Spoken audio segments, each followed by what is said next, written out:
Hello students, मैं प्रभाकर मिश्रा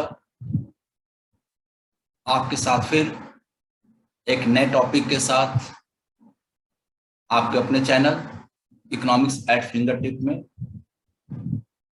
उपस्थित हूँ। आज का topic Indian economy on the eve of independence chapter में इंडस्ट्रियल सेक्टर की बात करेंगे, यानी कि इंडियन जो इंडस्ट्री थी, भारतीय उद्योग, वह किस रूप में आजादी के समय था, यानी कि industrial sector on the eve of independence. आज हम बात करेंगे कि देश के आजादी के समय भारतीय उद्योग, इंडियन इंडस्ट्री किस पोजीशन में थी, उसकी आज हम चर्चा करेंगे। पिछले क्लास में हमने एग्रीकल्चर सेक्टर की बात की थी, आज हम बात करेंगे इंडस्ट्रियल सेक्टर की। आइए हम स्टार्ट करते हैं आज का topic.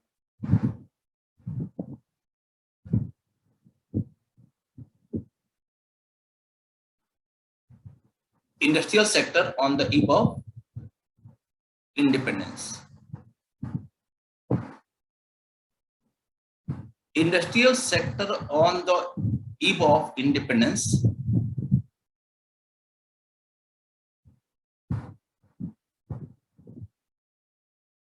Industrial sector on the eve of independence. आजादी के समय जब हम ब्रिटिशर्स से सत्ता ग्रहण किए, उस समय हमारा इंडस्ट्रियल सेक्टर किस पोजीशन में था। हम पाते हैं कि ब्रिटिशर्स ने हमारे इंडियन इंडस्ट्री को सिस्टमेटिक तरीके से डी इंडस्ट्रियलाइज किया।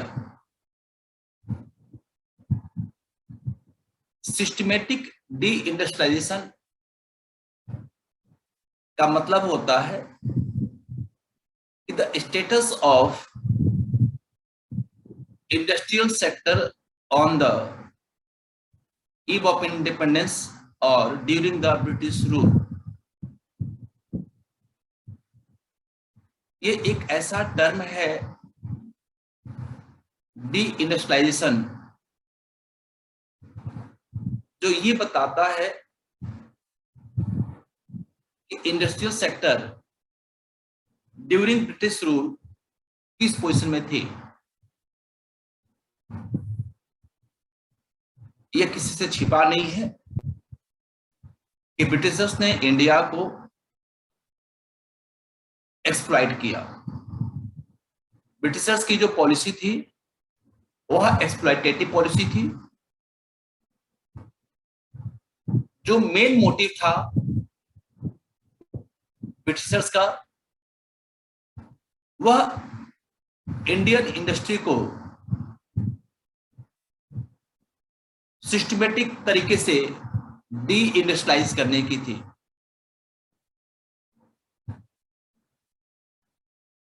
इसको हम दो तरीके से समझ सकते हैं।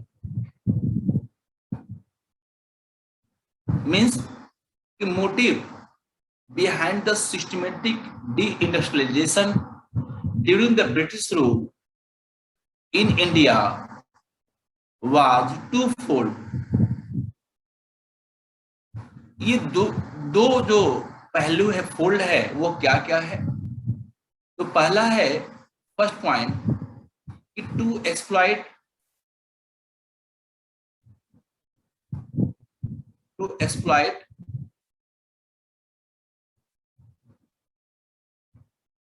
India's wealth of raw material and primary products and primary products to exploit India's wealth of raw material and primary product। उनका ये सोच था, जिस सोच के साथ वह इंडिया में आए। इंडिया एक ऐसा कंट्री है जहां पे रॉ मटेरियल प्राइमरी प्रोडक्ट में बहुत आसानी से मिल जाएगा, और उस रॉ मटेरियल, उस प्राइमरी प्रोडक्ट से हम मतलब ब्रिटिशर्स ब्रिटेन में ले जाकर के उसको मैन्युफैक्चर करेंगे, जिससे कि ब्रिटेन की इंडस्ट्री ग्रो करेगी। ब्रिटेन की इंडस्ट्री ग्रो करेगी, उसके लिए इंडिया एक अच्छा माध्यम था रॉ मटेरियल के लिए, प्राइमरी प्रोडक्ट के लिए। क्योंकि यदि ब्रिटेन में इंडस्ट्रियल रेवोल्यूशन लाना उनका पर्पस था, वो समझ पा रहे थे कि ब्रिटेन में इंडस्ट्रियल रेवोल्यूशन तभी संभव है जब ब्रिटेन की इंडस्ट्री अच्छी हो। और ब्रिटेन की इंडस्ट्री अच्छी कब होगी? ये तब होगी जब रॉ मटेरियल मिले, प्राइमरी प्रोडक्ट उनको मिले। तो रॉ मटेरियल और प्राइमरी प्रोडक्ट ये दोनों सबसे आसान तरीके से, अच्छे से और सस्ते प्राइस पे मिल जा रहा था इंडिया से। उनके दिमाग में था कि पहले इंडिया से रॉ मटेरियल, प्राइमरी प्रोडक्ट को ले चल, जैसे भी ले चलना है। Point number 2, to exploit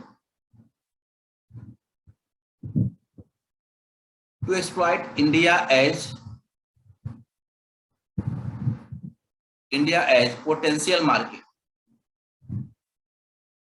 potential market for the, इसके लिए industrial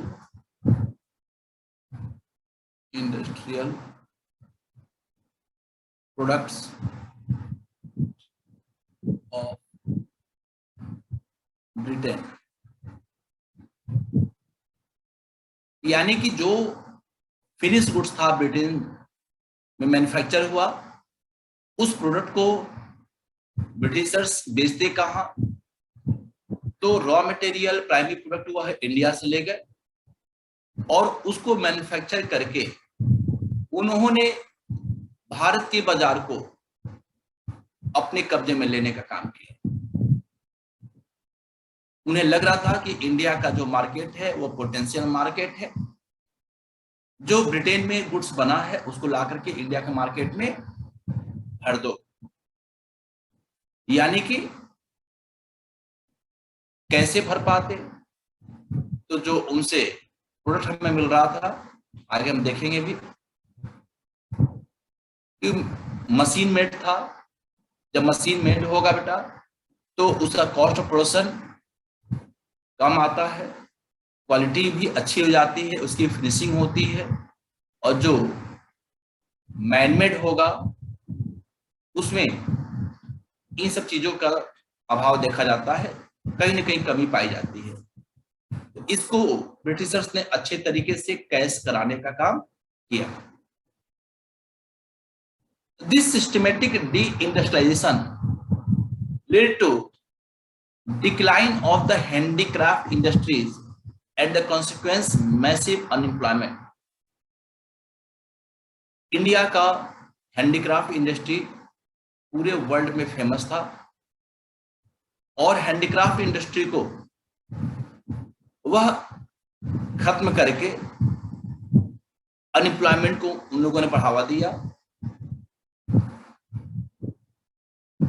the penetration of British goods in the Indian market। Next slide पे इसको बताते हैं आपको।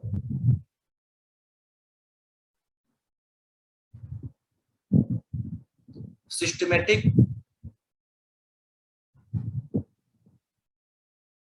D industrialisation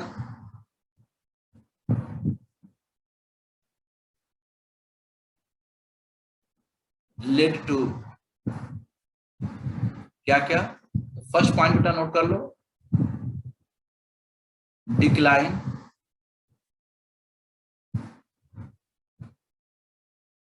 decline of the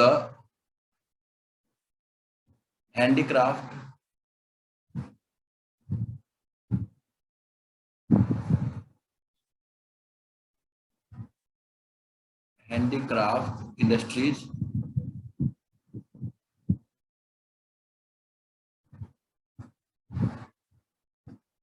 and the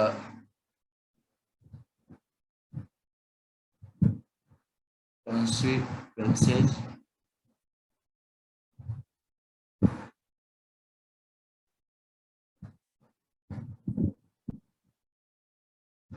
consequent massive unemployment, massive unemployment,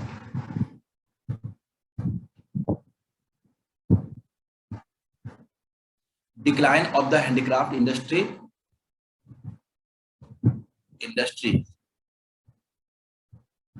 and the consequent massive unemployment. And second point is the penetration of British goods in the Indian market.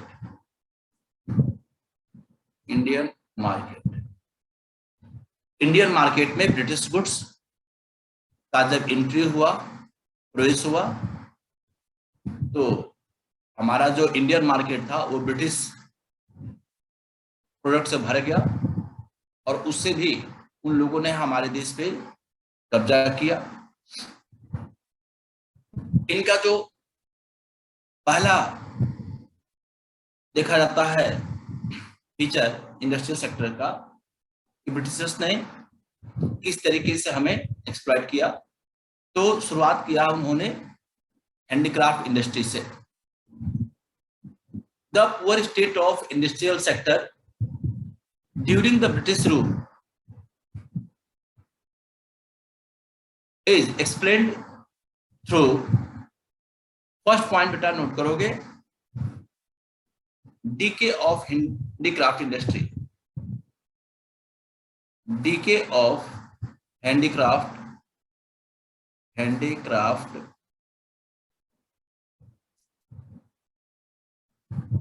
Industry. Handicraft industry को उन लोगों ने बर्बाद करके शुरुआत करी, क्योंकि उनको पता था कि हैंडीक्राफ्ट इंडस्ट्री में सबसे ज्यादा एम्प्लॉयमेंट भी है और हैंडीक्राफ्ट इंडस्ट्री ये पूरे वर्ल्ड में फेमस है। इंडिया का हैंडीक्राफ्ट पूरे वर्ल्ड में फेमस था, तो उनका ध्यान हैंडीक्राफ्ट की तरफ था, तो उसके पतन से इन्होंने उसकी शुरुआत करी। Before suffering the decay during the British Raj, handicraft in India enjoyed a worldwide reputation for excellence and quality. The main reason of the decay of the handicraft was discriminatory tariff policy of the state. कैसे इन्होंने इसको खत्म करने का, इसके पतन की शुरुआत की, तो इसमें आता है डिस्क्रिमिनेटरी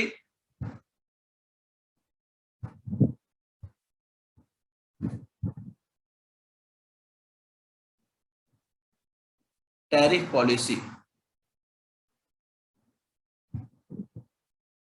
डिस्क्रिमिनेटरी टैरिफ पॉलिसी क्या होता बेटा? जहां ब्रिटेन का जो रूल था वो ये बना दिया कि इंडिया अपने प्रोडक्ट को एक्सपोर्ट करेगा, ब्रिटेन के अलावा किसी भी दूसरे कंट्री को, तो एक्सपोर्ट ड्यूटी ज्यादा चार्ज किया जाएगा। जब एक्सपोर्ट ड्यूटी ज्यादा चार्ज करेंगे तो हमारा raw material, primary product, handicraft की ही हम बात कर लें तो जो हैंडीक्राफ्ट था वह कॉस्टली हो जाएगा, महंगा हो जाएगा। और जब वो कॉस्टली होगा, महंगा हो जाएगा, तो हमारे हैंडीक्राफ्ट को दूसरा देश नहीं खरीदेगा। लेकिन यही चीज यदि ब्रिटेन के लिए देखा जाए तो वह पॉलिसी अलग थी। उनका ये कहना था कि जो भी रॉ मटेरियल होगा, प्राइमरी प्रोडक्ट होगा, ब्रिटेन को एक्सपोर्ट किया जाएगा। तो ब्रिटेन के लिए कोई भी एक्सपोर्ट इंपोर्ट ड्यूटी चार्ज नहीं किया जाएगा, जबकि ब्रिटेन के अलावा दूसरे किसी भी कंट्री के साथ हम एक्सपोर्ट इंपोर्ट की बात करते हैं तो उस पर हैवी टैक्स चार्ज किया जाएगा। और जब चाहे वो एक्सपोर्ट हो चाहे वो इंपोर्ट हो, जब उस पर आप एक्सपोर्ट इंपोर्ट ड्यूटी चार्ज करेंगे तो वह प्रोडक्ट यदि एक्सपोर्ट कर रहे हैं तो जो इंपोर्ट करने वाला कंट्री होगा उसके अगेंस्ट होगा, तो हमारा प्रोडक्ट महंगा होगा तो वो नहीं लेगा। और इंपोर्ट करेंगे उस पर भी टैक्स लगा देंगे, वो गुड्स आकर के हमारे इंडियन मार्केट में महंगा हो जाएगा, तो फिर हम लोग उसको परचेज नहीं कर पाएंगे। तो उनकी जो ये ड्यूअल पॉलिसी थी, डिस्क्रिमिनेटरी टैरिफ पॉलिसी थी, कि ब्रिटेन के साथ बहुत इजी वे में एक्सपोर्ट इंपोर्ट होगा, लेकिन ब्रिटेन के अलावा किसी दूसरे कंट्री के साथ आप एक्सपोर्ट इंपोर्ट करेंगे तो उनकी जो पॉलिसी थी वह इजी नहीं थी, वह कठिन थी। उनका ये सोच था कि केवल इंडिया रॉ मटेरियल को एक्सपोर्ट करे, इंपोर्ट करे केवल और केवल ब्रिटेन के साथ, उनको ब्रिटेन के साथ, ताकि सस्ते में रॉ मटेरियल मिले और ब्रिटेन की इंडस्ट्री ग्रो करे। The British rule in India coincided with industrial revolution in Britain. The British found India as the best source of raw material, as well as the best market for their industrial product. यानी कि raw material भी हमसे ले जाओगे भाई, और अपना जो मैन्युफैक्चर प्रोडक्ट होगा ला करके हमारे मार्केट में उसको सेल करोगे, इंडिया के मार्केट को अपने कब्जे में करोगे। कैसे करेंगे? तो tariff free export of raw material from India and tariff free import of British industrial product into India, यानी कि एक्सपोर्ट और इंपोर्ट पे भी कोई टैक्स नहीं लगना है, और साथ साथ जो रॉ मटेरियल होगा वो चला जाएगा, और जो इंपोर्ट करेंगे उसमें भी टैक्स नहीं लगेगा। तो वो प्रोडक्ट आकर के इंडिया में क्या होगा, सस्ता हो जाएगा हमारे प्रोडक्ट से। जैसे हम ये कहें कि आज चाइना के लिए, आज चाइना क्या करता है, सस्ता सामान ला करके इंडिया के मार्केट में अपना एक राज करता है, जिससे कि जो इंडिया में प्रोडक्ट बनते हैं वह महंगे दिखते हैं। ये किसके लिए था? तो ये ब्रिटेन के लिए था। लेकिन जब दूसरे कंट्री के साथ यही काम हम कर रहे थे, एक्सपोर्ट करते इंपोर्ट कर रहे थे, तो एक्सपोर्ट इंपोर्ट जब हम दूसरे कंट्री के साथ कर रहे थे तो वहां पर ये एक्सपोर्ट करने के लिए जो हम एक्सपोर्ट ड्यूटी लगाते हैं वो ज्यादा था, इंपोर्ट कर रहे थे तो इंपोर्ट ड्यूटी ज्यादा थी। इसके बाद बेटा हम लोग पढ़ते हैं second point, notional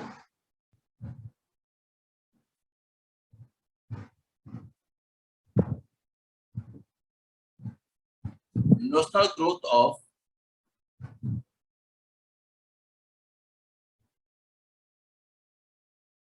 modern industry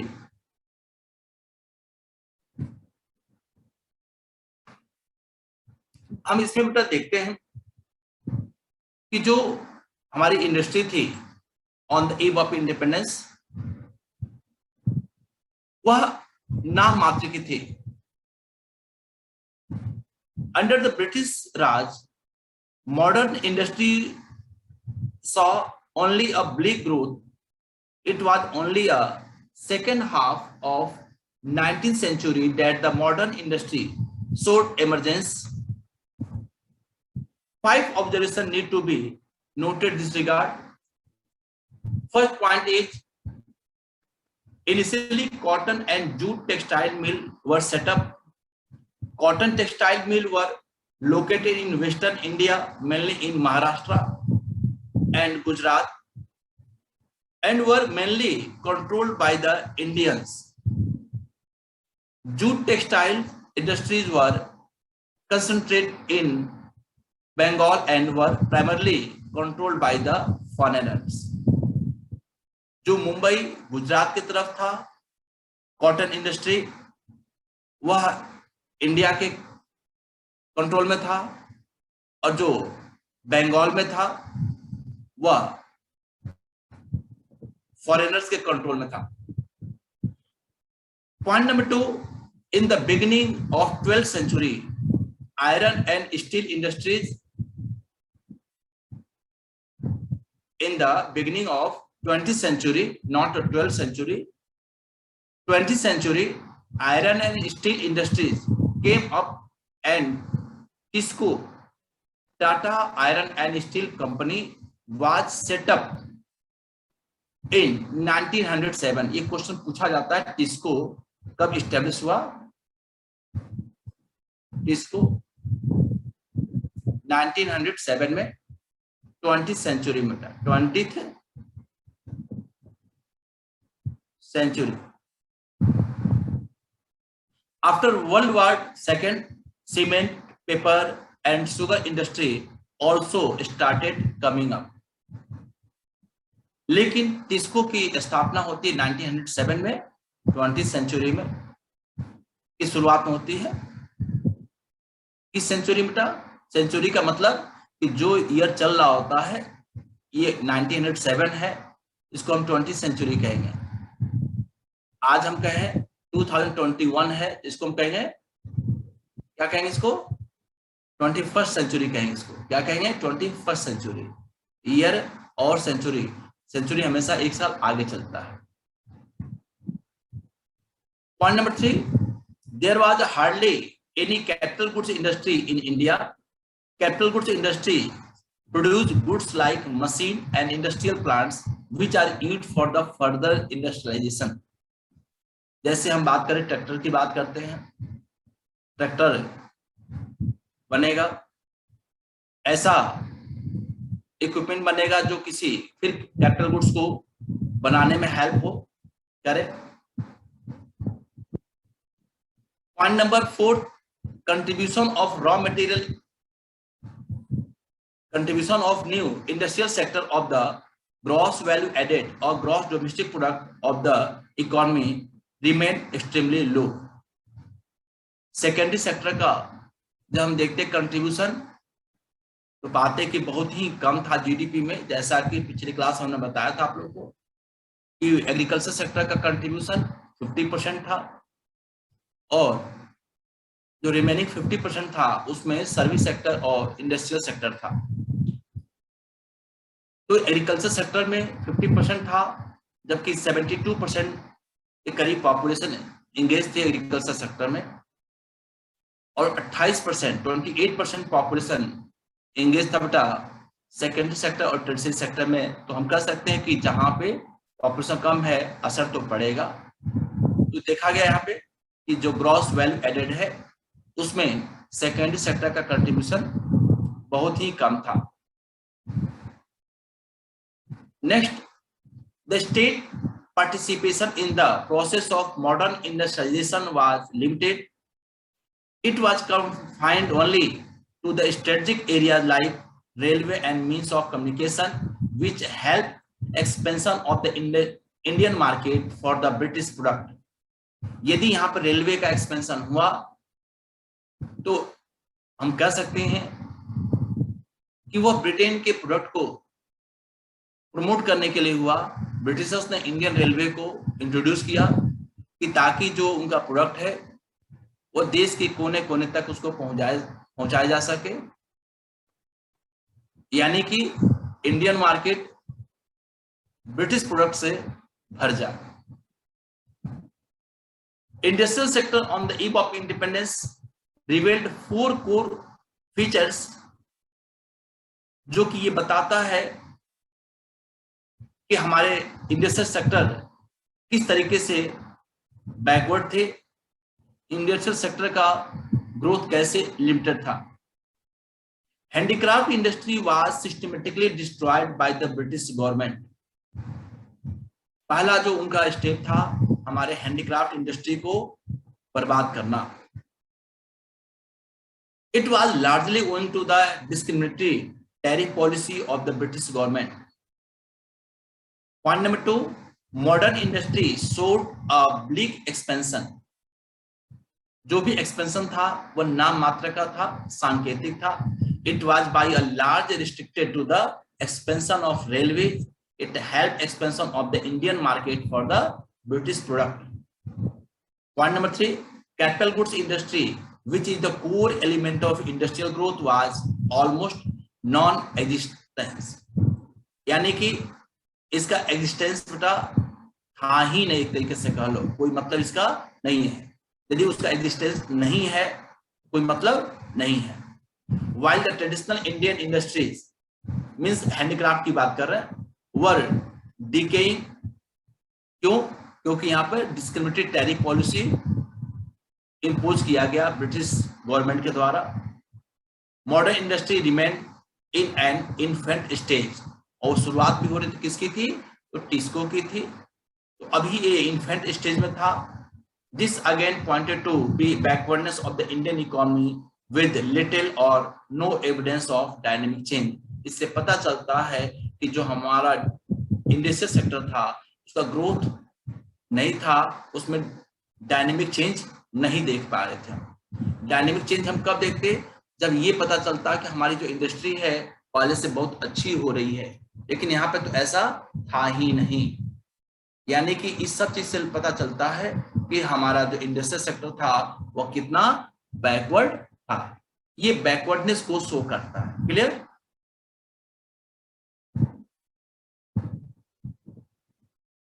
इसमें आप पॉइंट वाइज करके चाहे तो नोट कर सकते हैं। डिस्क्रिमिनेटरी टैरिफ पॉलिसी जो मैंने अभी आपको बताया था, डिस्क्रिमिनेटरी टैरिफ पॉलिसी का मतलब ये था कि कैसे ब्रिटिशर्स ने इंडिया के साथ जो ट्रेड रिलेशन एस्टेब्लिश करने का काम किया। यदि इंडिया ब्रिटेन के अलावा किसी दूसरे कंट्री के साथ एक्सपोर्ट इंपोर्ट करता है तो उसको एक्सपोर्ट इंपोर्ट ड्यूटी ज्यादा चार्ज किया, और यदि वही ब्रिटेन के साथ एक्सपोर्ट होता है इंपोर्ट होता है तो उसके साथ एक्सपोर्ट ड्यूटी इंपोर्ट ड्यूटी ना के बराबर थी। नेक्स्ट क्लास में मैं आप लोगों को ट्रेड की बात करूंगा। Industrial sector on the eve of independence आज का टॉपिक था। अगला जो हमारा टॉपिक होगा वह ट्रेड से होगा, डेमोग्राफिक प्रोफाइल से होगा। तो ट्रेड और डेमोग्राफिक प्रोफाइल एक साथ होगा। तो हम आपसे फिर मिलते हैं एक नए टॉपिक के साथ। आप देखते रहिए इकोनॉमिक्स एट फिंगर टिप। जो लोग आज पहली बार जुड़े हों आप इकोनॉमिक्स एट फिंगर टिप को ज्वाइन कर लें। जैसे फर्स्ट चैप्टर ये फिनिश होगा हम मैक्रो इकोनॉमिक्स की तरफ चलेंगे, एक चैप्टर वहां भी फिनिश करेंगे। नोटिफिकेशन बेल आइकन को आप ऑन कर लें, अपने दोस्तों को भी ऐड करें ताकि वो भी इस वीडियो का लाभ ले सकें और एग्जाम में अच्छे मार्क्स गेन कर सकें। तो आप अपने तैयारी को जारी रखिए। हम आपसे फिर मिलते हैं एक नए टॉपिक के साथ। Thank you.